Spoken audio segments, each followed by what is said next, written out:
मुझे तुम्हारा ही इंतज़ार था। स्वागत है तुम्हारा इस चैनल पे। तो आज हम वीडियो का स्टार्ट करेंगे कहानी के साथ। कहानी है मेरे एक दोस्त की, और ये मेरे दोस्त की नहीं, हम सब की कहानी है। वो बहुत पढ़ता है, तैयारी अच्छे से करता है, पर किसी कारण से, क्योंकि बहुत सारी प्रॉब्लम होती है किसी के लाइफ में, कुछ मार्क्स से उसका नीट में सिलेक्शन नहीं हो पाता है कि एमबीबीएस कॉलेज में। तो वो बीएमएस चूज़ करता है, क्योंकि यहाँ भी बहुत सारे ब्रांचेस हैं, फेमस हो रहा है। एंड उन्होंने सोचा कि ड्रॉप लेके अगर मुझे पसंद नहीं आया तो मैं एमबीबीएस की तैयारी करूँगा, पार्सल ड्रॉप लेके। कॉलेज में आया, फिर से नीट की तैयारी करी, और उस साल धांधली हुई, अच्छे खासे नंबर आए, फिर भी नहीं हो रहा क्योंकि साल धांधली हो गई। पर वो जब पढ़ रहा था तो ये दोस्त, प्रकृति, ये फिल्म, सब्जेक्ट जैसे पदार्थ, संस्कृत, ऐसा लगता ही नहीं कि हम डॉक्टर बनने वाले। ऐसा लगता हम कहाँ आ गए। ऐसा लगता ही नहीं कि अगर किसी को फीवर है तो एक पैरासिटामोल दे दो, ख़त्म, टेंशन ही ख़त्म। क्यों ये प्रक्रिया, ये करना है, इसकी ये बिगड़ गया है, ये दोष हट गया है, ये है क्या, किसी के कोई एविडेंस भी है इन चीज़ों का? सो वो बहुत फ्रस्ट्रेटेड रहा है, और ये उसकी नहीं, हम सब की कहानी है। डॉक्टर वाली फीलिंग भी नहीं आती।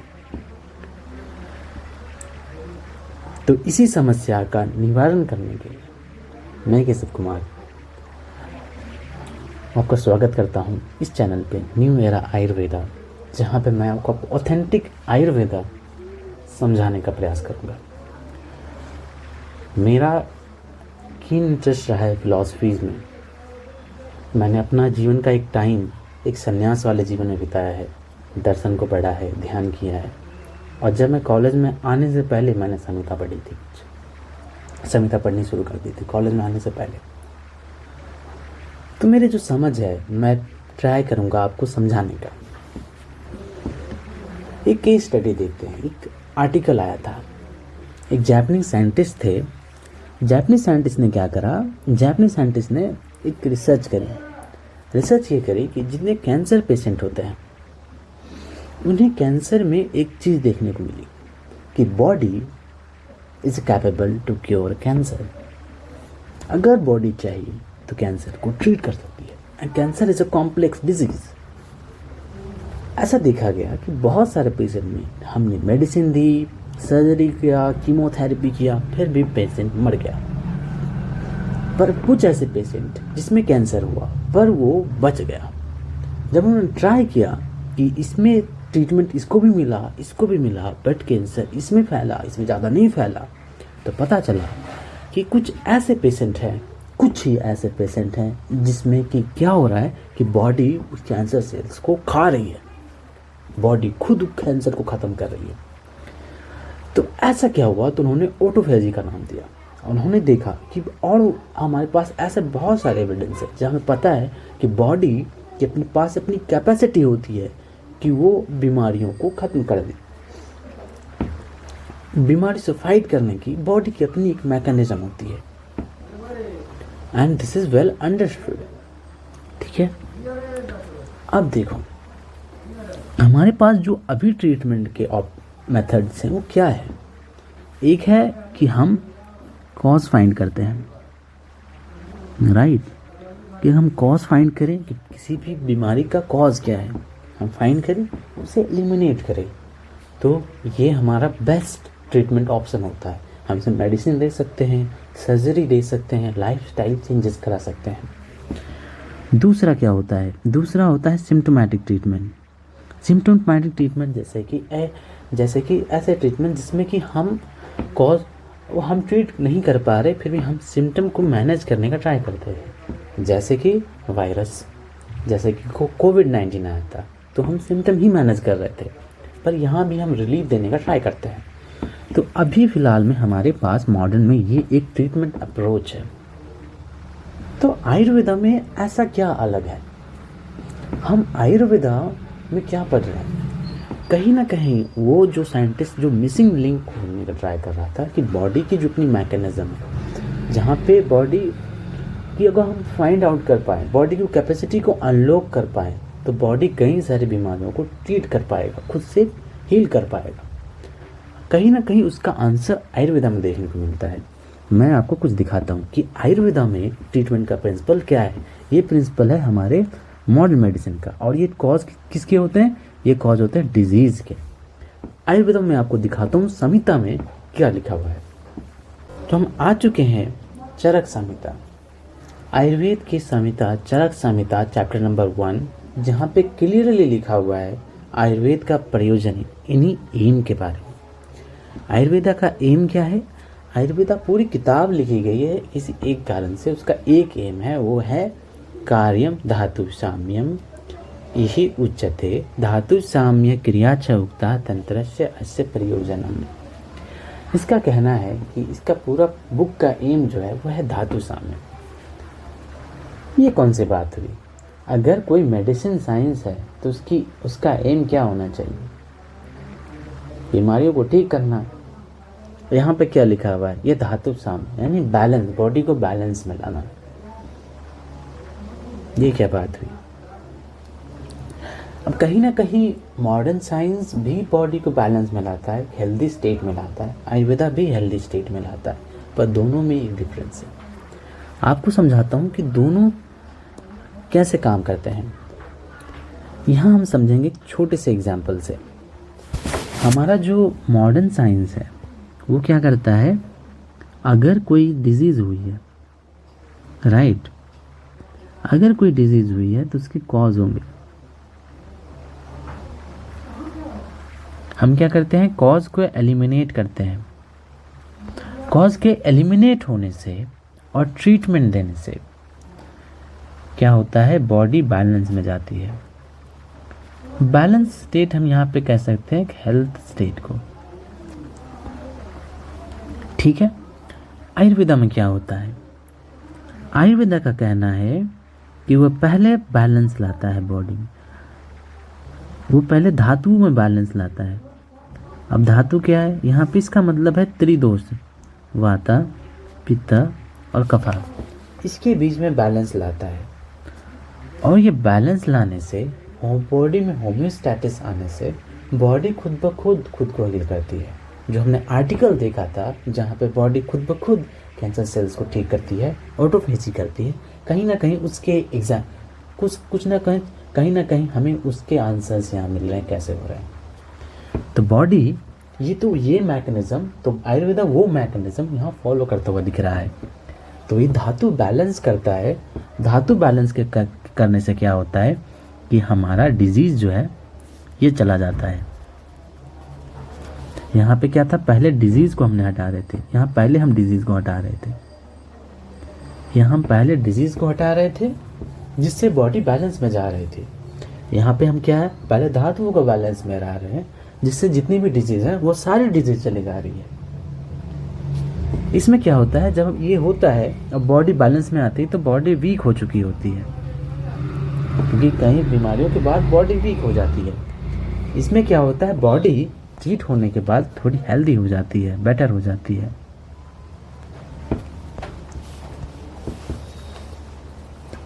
डिजीज यहाँ पे बॉडी ट्रीट होने के बाद हेल्थ हो जाती है और डिजीज यहाँ से गायब हो जाता है। मतलब कहीं ना कहीं थोड़ा सा अंतर है अप्रोच में।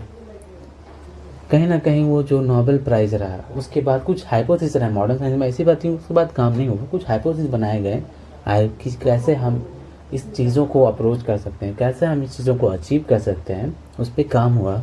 मैं अभी इस पर बात नहीं करूँगा, आगे चल के इस पर डिटेल में हम बात करेंगे, तो अभी हम इस पर नहीं कर रहे होंगे।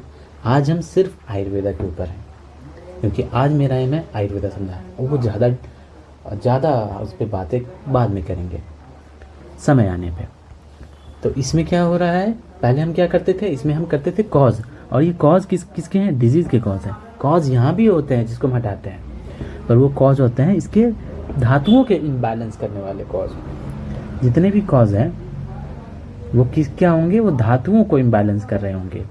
चरक संहिता निदान स्थान, जितने भी निदान यानी जो कॉज है जिसको स्पेसिफिक पूरी बुक लिखी गई है उसमें कॉज लिखा हुआ है, और कहीं भी किसी डिजीज़ का कॉज नहीं लिखा हुआ है संहिता में। जितने भी कॉज लिखे हुए हैं वो धातुओं के इम्बैलेंस के कॉज लिखे हुए हैं। और कहीं भी आयुर्वेद खुद कहता है कि वो बीमारियों को ठीक नहीं करता, या हम नहीं ठीक कर सकते, या हम सारी बीमारियों को ठीक नहीं कर सकते। जो साध्य, जो ट्रीटेबल डिजीज़ है, केवल उसी को ट्रीट कर सकते हैं। उसमें भी जो दोषाज हैं, जो धातुज हैं, इसकी जो बैलेंस करने वाले कॉज है, इसे हटा के उसके बाद हम जो बैलेंस यानी विपरीत चिकित्सा देंगे। जो बढ़ गए हैं उसको घटाएंगे, जो घट गए उसे बढ़ाएंगे, करके बैलेंस में लाएंगे बॉडी को। और बैलेंस में लाने के बाद बॉडी की जितनी बीमारियां हैं वो ठीक हो जाएंगी। तो ये आयुर्वेद की अंडरस्टैंडिंग है, जो कि थोड़ी अलग है मॉडर्न से। अभी हम क्या करते हैं कि आयुर्वेदा में आते हैं, समझने का ट्राई करते हैं, समझ में नहीं आता है, फिर हम मॉडर्न पढ़ते हैं, मॉडर्न हॉस्पिटल्स में जाते हैं, वहाँ पे इज्जत नहीं मिलती। क्यों? क्योंकि हम BMS वाले हैं, इज्जत नहीं मिलती, ढंग से आता नहीं, इज्जत नहीं मिलती। आयुर्वेदा में आते हैं, आयुर्वेदा समझ में नहीं आती, 1-2 बीमारियाँ ठीक होती हैं, बाकी नहीं होती। आयुर्वेदा प्रिंसिपल समझ में नहीं आती, या काम ढंग से नहीं करती, या हमें समझ में नहीं आती। हम जिंदगी भर स्लो करते चले जाते हैं, कुछ कॉन्सेप्ट समझ में नहीं आता। तो या तो आप जिल्लत वाली ज़िंदगी ही जियोगे, आप आयुर्वेद कुछ भी करो, ऐसा हो गया फिर जिल्लत वाली ज़िंदगी ही जीनी है, पर इज्जत की ज़िंदगी जीनी है। तो आइए हमारे साथ आइए, मेरे साथ आइए, मेरे जैसे सोच रखने वाले लोगों के साथ आइए, और जो रियल आयुर्वेदा है उसे सीखिए, उसे समझिए। तो आयुर्वेदा का ये अप्रोच थोड़ा सा अलग है, जहाँ पे हम क्या कर रहे हैं, ट्रीट नहीं कर रहे हैं, हम बॉडी को बैलेंस कर रहे हैं। और ये संहिता में भी लिखा हुआ है कि हम ट्रीट नहीं करते हैं, बॉडी को बैलेंस करते हैं। तो हम बैलेंस करते कैसे हैं बॉडी को? यहाँ पे क्या लिखा हुआ है? यहाँ देखो कार्य लिखा हुआ है। कार्य का मतलब होता है जो हमारा एक्शन होने वाला है। कार्य के मतलब कॉज है तो इफेक्ट भी होगा, कॉज एंड इफेक्ट थ्योरी। तो कारण, यहाँ पे कारण बताया गया है, इति उत्तम कारणम। तो इसके पहले जितने भी हैं वो कारण बताए गए हैं, कैसे हम करने वाले हैं।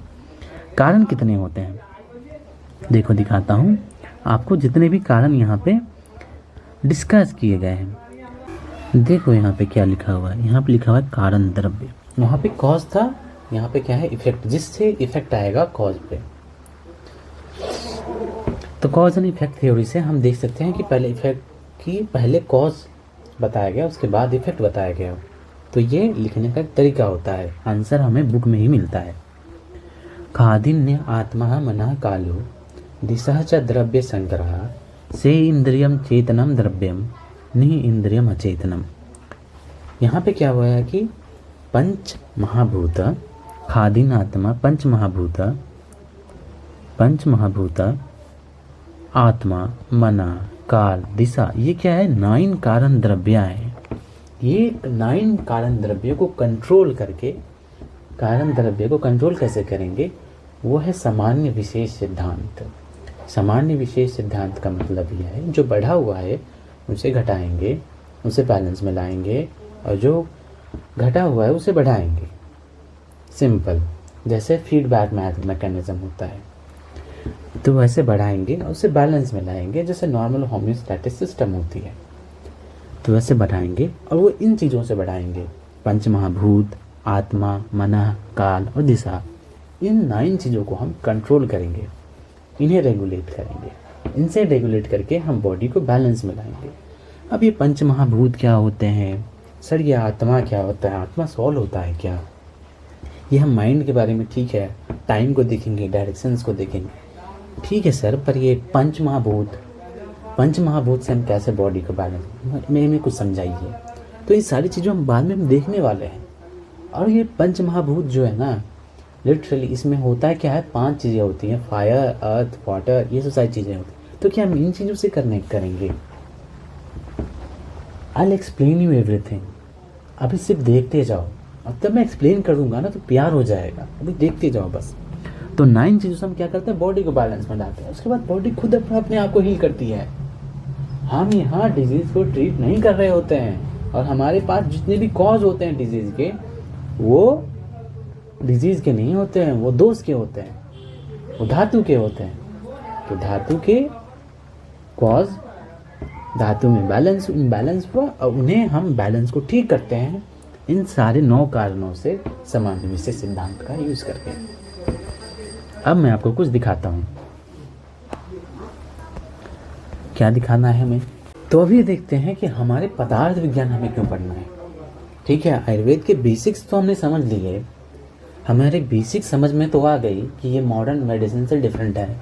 जहाँ मॉडर्न मेडिसिन में हम सिंगल पर्टिकुलर टारगेट को लेते हैं, उसके बाद हम बॉडी को अप्रोच करते हैं, उसके बाद सारे टारगेटेड को देख के अगर हट जाते हैं, सारी डिजीज़ हट जाती है, वो कॉज हट जाता है, तब जाके बॉडी अपने आप को हील करने लग जाती है और तब जाके बॉडी बैलेंस में आती है।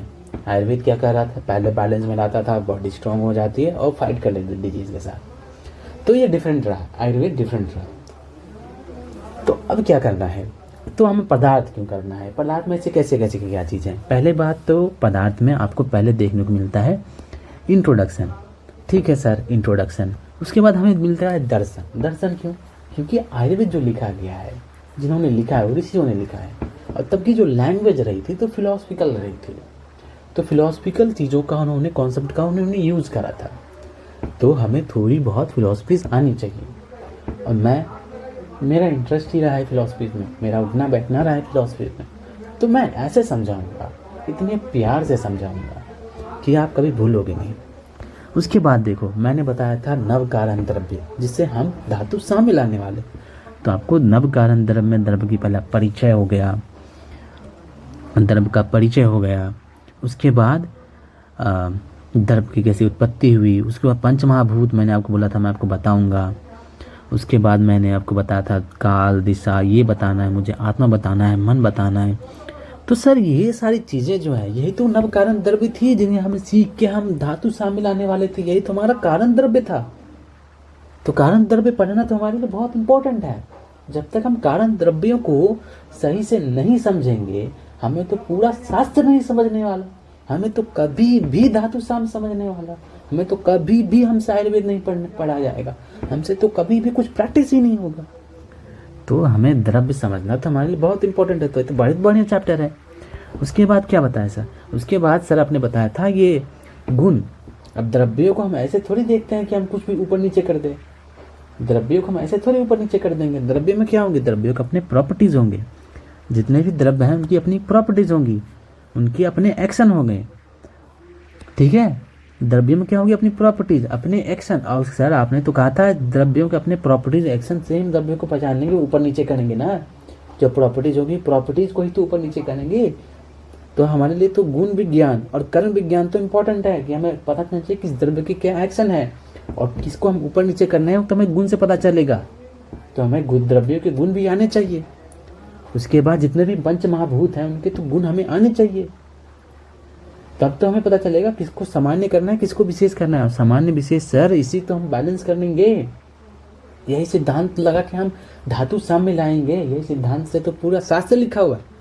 तो ये सिद्धांत में हमें आना चाहिए। तो बहुत सारी, ये तो बहुत बढ़िया चीज़ लिखी हुई है। उसके बाद समवाय सर, समवाय क्या होता है? समवाय भी एक चीज़ होती है। समवाय अभाव, हम इसे भी देखेंगे। ठीक है सर, ये भी कुछ होता होगा। उसके बाद सर परीक्षा प्रमाण, आपने जो बोला था आयुर्वेद में तो परीक्षाएं और प्रमाण होती है। तो टेस्ट क्या क्या होंगी? तो अच्छा सर, आप तो उपदेश है, प्रत्यक्ष प्रमाण है। उसके बाद सर और भी सारे प्रमाण हैं, और भी सारे टेस्ट है, अनुमान है, युक्ति है, उपमान है, अदर प्रमाण। तो ये सारे तो हमें आने चाहिए। और सर आप तो बता रहे थे मुझे कारण कार्य सिद्धांत, अभी तो आप बता रहे थे मुझे कारण कार्य सिद्धांत। ये लो, हमें तो पदार्थ विज्ञान में मिल गया। तो पदार्थ विज्ञान में मिल गया तो इसे तो पढ़ना ही पड़ेगा, क्योंकि इसे तो अभी आपने समझाया, इतना बढ़िया था कि अभी हम दो कॉन्सेप्ट को हम जोड़ लिए हम तुरंत, नव कारण द्रव्य और धातु साम्य कैसे रिलेटेड है। तो कारण कार्य सिद्धांत तो हमें पढ़ना पड़ेगा, क्योंकि डिजीज के कॉज होंगे तब तो डिजीज होगा, तब तो हम कॉज को समझेंगे तब तो डिजीज को समझेंगे। कारण कार्य सिद्धांत में हमारा पढ़ना इंपॉर्टेंट है। और थोड़ा बहुत सर इतिहास, आयुर्वेद का इतिहास सर हमें पता नहीं है, थोड़ा बहुत इतिहास भी हो जाएगा, संहिता कौन सी है ये सब पता चल जाएगा। बस सर इतना ही जानना था। इतना ही जानना था सर। तो समझ में आया कि पदार्थ पढ़ना क्यों है, पदार्थ इतना इम्पोर्टेंट क्यों है, इतना बेसिक क्यों है, और ये बेसिक पढ़ना क्यों। अगर किसी को समझ लो पदार्थ ही ढंग से नहीं आता, वो कभी एक अच्छा आयुर्वेदिक डॉक्टर बन सकता है? नहीं बनेगा। क्या बनेगा? क्वैक बनेगा। या तो क्वैक बनेगा, वहाँ भी इज्जत नहीं। क्वैक बनेगा, वहाँ भी इज्जत नहीं। मॉडर्न मेडिसिन में जाएगा, बोलेगा BMS डॉक्टर है, तो सैलरी भी 30,000, खूब MD कर लेगा, सब कुछ कर लेगा, 50,000। बाकियों को 1 लाख मिल रही, इसको 50,000 देगी। कोई इज्जत नहीं, ऊपर से इज्जत नहीं। इंटर्नशिप में जाओ मॉडर्न मेडिसिन में, तो वहाँ पे वो इज्जत नहीं देते। यहाँ पे आओ, क्या ही देंगे, किसी को कोई इज्जत नहीं। तो देख लो, अगर इज्जत कमानी है तो अगर आयुर्वेद शास्त्र को उठाए तो आयुर्वेद को आयुर्वेद की दृष्टि से पढ़ना है। अगर नहीं पढ़ना है तो छोड़ देना है। या तो मेरे साथ आयुर्वेद आके आयुर्वेद की दृष्टि से पढ़ो, या तो छोड़ दो। ये नहीं तो आगे चल के जिल्लत वाली ज़िंदगी ही जीनी। ना समाज में इज्जत होगी, ना अन्य डॉक्टरों के सामने इज्जत होगी, ना जो आयुर्वेद जो प्रैक्टिस करते हैं उसके सामने तुम्हारी इज्जत होगी। कोई की क्या लाओगे। तो ये था हमारा इंट्रोडक्शन। ये नहीं देखा तो क्या देखा। धन्यवाद।